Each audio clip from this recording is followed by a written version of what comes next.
ಸ್ನೇಹಿತರೆ, ಇವತ್ತು ಮಕರ ಸಂಕ್ರಾಂತಿ. ಮಕರ ಸಂಕ್ರಾಂತಿ ಎಂದರೆ ಹಿಂದೂಗಳಿಗೆ ವಿಶೇಷ ಹಬ್ಬ.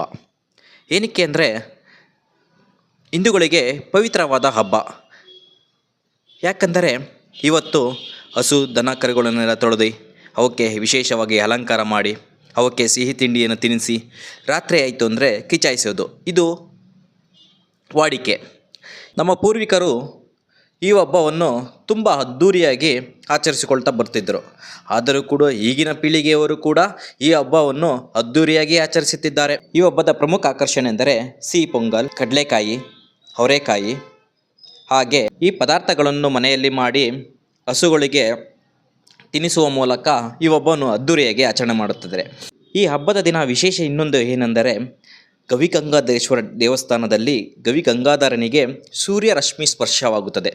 ಸಂಜೆ 5:30 ವೇಳೆಗೆ ಸೂರ್ಯರಶ್ಮಿ ಸ್ಪರ್ಶವಾಗುವುದರ ಮೂಲಕ ಈ ನಾಡಿಗೆ ಒಳಿತನ್ನು ಬಯಸುತ್ತದೆ.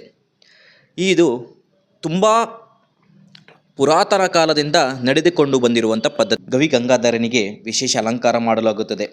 ಅಲ್ಲದೆ ಸೂರ್ಯರಶ್ಮಿ ಸ್ಪರ್ಶವಾಗುವ ವೇಳೆಗೆ ಹಲವಾರು ಭಕ್ತಾದಿಗಳಿಗೆ ಕಣ್ಣು ತುಂಬಿಕೊಳ್ಳಲು ಅವರು ಎಲ್ಲ ರೀತಿಯ ಸೌಲಭ್ಯಗಳನ್ನು ಕೂಡ ಒದಗಿಸುತ್ತಾರೆ.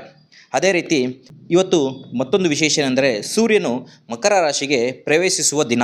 ಆದ್ದರಿಂದ ಈ ದಿನವನ್ನು ಮಕರ ಸಂಕ್ರಾಂತಿ ಎಂದು ಕರೆಯಲಾಗುತ್ತದೆ. ಗವಿಗಂಗಾಧರೇಶ್ವರ ದೇವಾಲಯ ಭಾರತೀಯ ರಾಕ್ಟಕ್ ವಾಸ್ತುಶಿಲ್ಪದ ಉದಾಹರಣೆಯಾದ ಗವಿಪುರ ಗುಹೆಯ ದೇವಾಲಯವು ಭಾರತದ ಕರ್ನಾಟಕ ರಾಜ್ಯದ ಬೆಂಗಳೂರಿನಲ್ಲಿ ನೆಲೆಗೊಂಡಿದೆ. ಈ ದೇವಾಲಯವು ಮುಂಭಾಗದಲ್ಲಿರುವ ನಿಗೂಢ ಕಲ್ಲಿನ ಡಿಸ್ಕ್ಗಳಿಗೆ ಹೆಸರುವಾಸಿಯಾಗಿದೆ ಮತ್ತು ವರ್ಷಗಳ ಕೆಲವು ಸಮಯದಲ್ಲಿ ದೇವಾಲಯದ ಮೇಲೆ ಸೂರ್ಯನು ಪ್ರವೇಶಿಸಲು ಅನುವು ಮಾಡಿಕೊಡುತ್ತದೆ. ಈ ಗುಹಾ ದೇವಾಲಯವು ಶಿವದೇವರಿಗೆ ಸಮರ್ಪಿತವಾಗಿದ್ದು ಇದನ್ನು ವೈದಿಕ ಕಾಲದಲ್ಲಿ ಗೌತಮ ಮಹರ್ಷಿ ಮತ್ತು ಭಾರದ್ವಾಜ ಮುನಿಗಳು ನಿರ್ಮಿಸಿದರು ಎಂದು ನಂಬಲಾಗಿದೆ.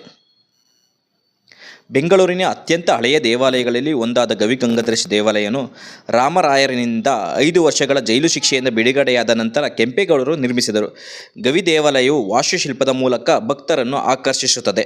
ಮತ್ತು ಇಲ್ಲಿ ಕಾಶಿಗೆ ಹೋಗುವ ಸುರಂಗವಿದೆ ಎಂದು ಜನರು ನಂಬುತ್ತಾರೆ. ಈ ದೇವಾಲಯದಲ್ಲಿ ಒಳಗೆ ಹಲವಾರು ವಿಗ್ರಹ ದೇವತೆಗಳಿವೆ. ಪಾರ್ವತಿ ದೇವಿ, ವಿನಾಯಕ, ಸುಬ್ರಹ್ಮಣ್ಯ, ಗೌತಮ ಮಹರ್ಷಿ, ಭಾರದ್ವಾಜ ಮುನಿ, ಚಂಡಿಕೇಶ್ವರ, ಉಮಾಮಹೇಶ್ವರ, ವಲ್ಲಭ ಗಣಪತಿ, ದುರ್ಗಾದೇವಿ, ಅಗ್ನಿದೇವ, ಸಪ್ತಮಾತೃಕೆಯರು, ದಕ್ಷಿಣಾಮೂರ್ತಿ, ಕಾಳಭೈರವ, ವೀರಭದ್ರ, ಲಕ್ಷ್ಮೀನಾರಾಯಣ, ಸೂರ್ಯ ಮತ್ತು ಚಂದ್ರ, ಅಯ್ಯಪ್ಪ, ಆಂಜನೇಯ, ಮಹಾಗಣಪತಿ, ವಲ್ಲಿ, ದೇವಸೇನ ಅವರೊಂದಿಗೆ ಸುಬ್ರಹ್ಮಣ್ಯ, ನವಗ್ರಹಗಳು ದೇವರುಗಳು ಕೂಡ ಇಲ್ಲಿ ನೆಲೆಸಿದ್ದಾರೆ. ದೇವಾಲಯದ ಒಳಗಿರುವ ಅಗ್ನಿಮೂರ್ತಿಯ ವಿಗ್ರಹವು 2 ತಲೆಗಳು, 7 ಕೈಗಳು ಮತ್ತು 3 ಕಾಲುಗಳನ್ನು ಹೊಂದಿದೆ.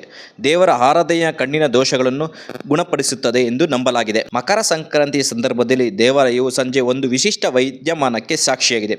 ಅಲ್ಲಿ ಸೂರ್ಯನ ಬೆಳಕು ನಂದಿ ಕೊಂಬುಗಳ ನಡುವಿನ ಕಮಾನಿನ ಮೂಲಕ ಹಾದು ಹೋಗುತ್ತದೆ ಮತ್ತು ಗುಹೆಯೊಳಗಿನ ಶಿವಲಿಂಗದ ಮೇಲೆ ನೇರವಾಗಿ ಬೀಳುತ್ತದೆ ಎಂದು ಒಳಾಂಗಣ ವಿಗ್ರಹವನ್ನು 1 ಗಂಟೆಯ ಕಾಲ ಬೆಳಗಿಸುತ್ತದೆ.